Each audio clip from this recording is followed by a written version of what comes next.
하나님과 주 예수 그리스도의 종 야고보는 흩어져 있는 12지파에게 문안하노라. 내 형제들아, 너희가 여러 가지 시험을 당하거든 온전히 기쁘게 여기라. 이는 너희 믿음의 시련이 인내를 만들어내는 줄 너희가 알미라. 인내를 온전히 이루라. 이는 너희로 온전하고 구비하여 조금도 부족함이 없게 하려 함이라. 너희 중에 누구든지 지혜가 부족하거든 모든 사람에게 후히 주시고 꾸짖지 아니하시는 하나님께 구하라. 그리하면 주시리라. 오직 믿음으로 구하고 조금도 의심하지 말라. 의심하는 자는 마치 바람에 밀려 요동하는 바다 물결 같으니 이런 사람은 무엇이든지 죽게 얻기를 생각하지 말라. 두 마음을 품어 모든 일에 정함이 없는 자로다.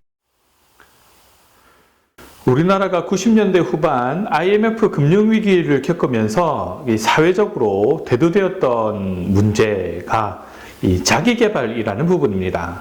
그 후로 수년간 이 자기개발사가 쏟아져 나왔고 많은 종류와 방향의 자기개발을 통해서 다음에 자신의 모습을 준비해 가야 한다라는 것을 이야기했었습니다. 그러다가 2010년을 즈음 해서 리더십의 영역이 대두되었습니다. 나를 따르라의 유형의 리더십과 돌격 앞으로의 형의 리더십이 대표적이었죠. 그러다가 최근 들어서는 습관, 기질 쪽으로 관심사가 쏠리는 것을 볼 수 있습니다. 젊은 세대들 사이에 이 MBTI라는 성격 유형 검사를 통해서 사람을 파악하고 관계를 형성해 가면서 문화를 만들어 갑니다. 이 또한 부자들의 습관, 성공하는 사람들의 공통적인 성격, 그런 이야기에 솔깃하면서 나와는 뭔가 다른 사람들의 이야기에 귀를 기울이는 그런 모습들을 볼 수 있습니다.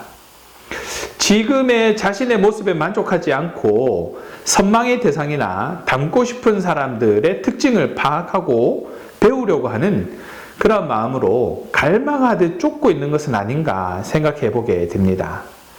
보다 더 나은 삶을 위한, 보다 더 나은 선택을 위해서 갈팡질팡하고 탄탄대로는 고사하고 내가 걷는 길이 끊임없이 고민하고 개척해야 하는 그러한 길을 걸어야만 하는 그런 기분 속에 살아가고 있는 것이지요.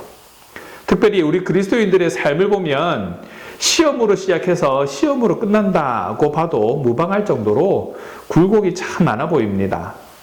닮고 싶지 않을 정도로, 따르고 싶지 않을 정도로 말입니다. 게다가 그 많은 시험을 모두 다 잘 대응하기란 여간 힘든 일이 아닙니다. 그렇다고 해서 도망칠 수도 없는 그런 노릇이지요. 오늘날 뿐만 아니라 고통받던 그 유대 그리스도인들에게는 야고보의 서신이 위로가 되고 힘이 되었을 것입니다. 야고보는 이 서신을 보내면서 각종 시험과 환난을 믿음으로 감당하고 이겨내라고 권면합니다. 시험이 오면 믿음으로 감당해야 한다는 것을 우리는 잘 알고 있습니다. 주님께서 주시는 능력으로 이겨내야 하는 것도 알고 있습니다.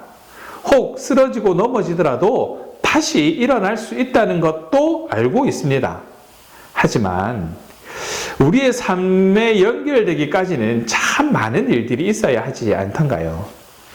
야고보는 각종 시험을 믿음으로 이겨내려면 지혜가 필요하다고 강조합니다. 이 지혜는 세상의 지혜가 아닌 하늘의 지혜를 말합니다. 하늘의 지혜에 대해서는 이후 3장에서 다시 강조됩니다. 이 하늘의 지혜는 믿음으로 하나님께 간절히 구할 때 풍성히 받을 수 있는 것입니다.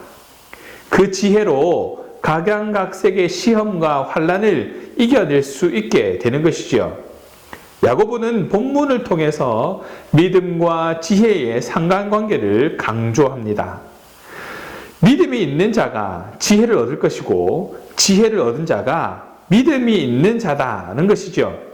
믿음으로 하늘의 지혜를 구하는 성도는 시련이 많고 환난 많은 이 땅에서 구별된 삶을 살아갈 수 있게 됩니다. 저와 여러분의 삶이 그러한 삶이기를 소망합니다. 먼저 시험을 만날 때 기뻐하시기 바랍니다.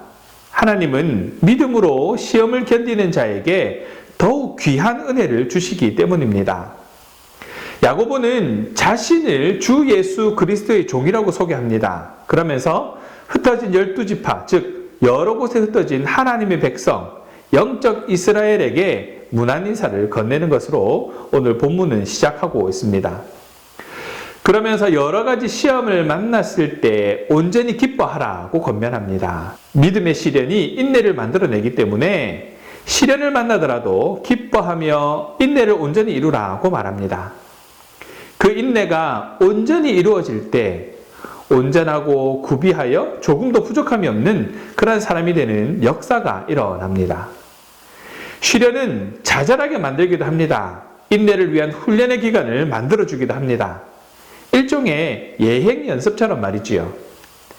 평탄한 시기에는 단련받을 일이 없습니다. 바꾸어 말하면 시험이 있다라는 것은 단련을 통해서 성숙한 그리스도인이 되게 하는 것이죠. 사실 시험을 기쁘게 생각한다는 것이 쉬운 일은 절대 아닙니다. 당장 너무 힘들기 때문입니다. 시험 뒤에 있을 복과 상급이 기대가 되기는 하지만 그 기대를 뛰어넘는 것이 지금의 어려움이기 때문에 너무 어렵습니다. 히브리서 11장 26절에서 믿음을 말해줍니다. 그리스도를 위하여 받은 수모를 애굽의 모든 보화보다 더 큰 재물로 여겼으니 이는 상주심을 바라봄이라. 시험 당할 때에 우리의 모습이 어떠해야 하겠습니까?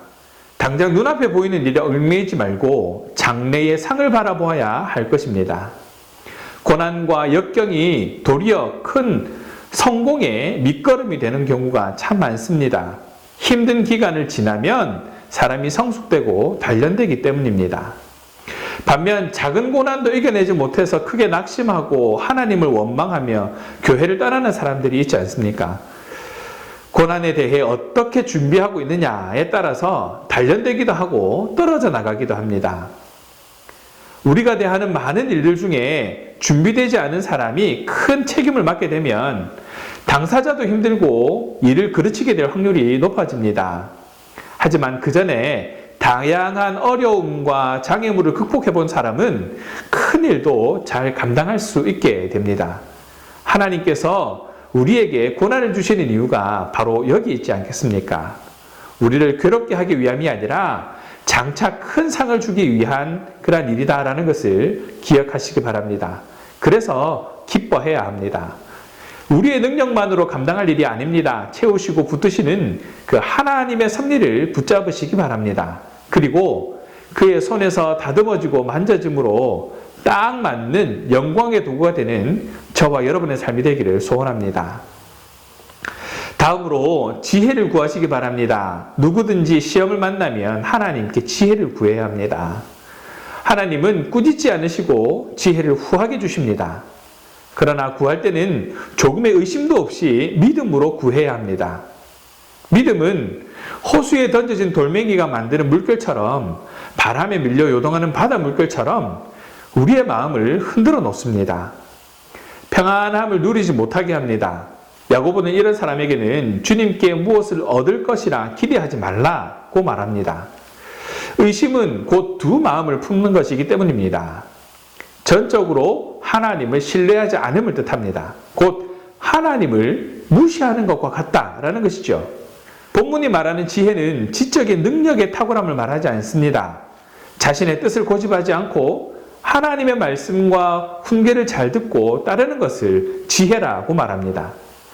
지혜는 사람을 멸망의 길에서 이끌어냅니다. 하나님은 믿음으로 구하는 사람에게 지혜를 주십니다. 심지어 꾸짖지 않고 후하게 주십니다.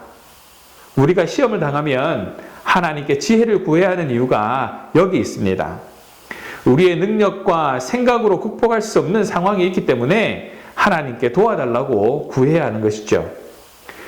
우리는 하나님의 도움이 필요할 때 구원을 기대할 수 없는 곳에서 헤매거나 하나님을 떠나 있지 않도록 친밀한 관계를 유지해야 합니다.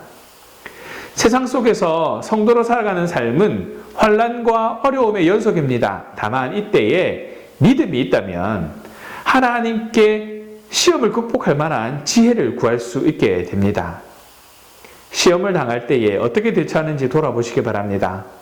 하나님께 가까이 나아가야 할 순간에도 다른 데서 도움을 구하고 있었던 경우가 없지 않았을 것입니다. 하지만 하나님과 동행하는 가운데에 어려움을 극복한 경험이 있다면 그것으로 인해서 우리의 믿음이 더욱 견고해졌다는 것을 알 수 있습니다.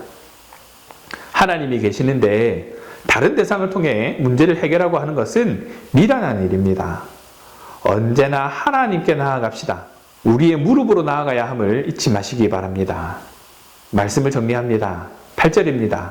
두 마음을 품어 모든 일에 정함이 없는 자로다. 믿음에 반대되는 말입니다. 의심은 마음이 나누어진 상태를 말합니다. 의심하는 사람, 즉 두 마음을 품은 사람의 믿음은 부분적이고 불완전하다는 것이죠. 그래서 집중력과 인내와 평안이 없고 열매도 맺지 못하게 됩니다. 사랑하는 신앙가족 여러분, 온전한 믿음은 구원을 이루는 절대 가치입니다. 우리는 믿음으로 구원을 얻습니다. 구원받은 자는 믿음으로 살아가는 것입니다. 따라서 사탄은 우리의 믿음을 흔들어서 의심에 빠져들게 하려고 애쓸 것입니다. 사탄의 주특기는 회방과 거짓말입니다. 그래서 의심에 빠져들지 않으려면 항상 깨어 있어야 하는 것이죠. 믿음의 내용을 적용하고 실천하면서 믿음의 역사를 경험해야 합니다. 그럴 때 믿음은 나의 것이 됩니다. 로마서 10장 17절에 믿음은 들음에서 난다고 했습니다. 말씀을 사모하면서 반복해서 듣는 일이 중요합니다. 또 말씀의 자리에 항상 있어야 하는 것입니다.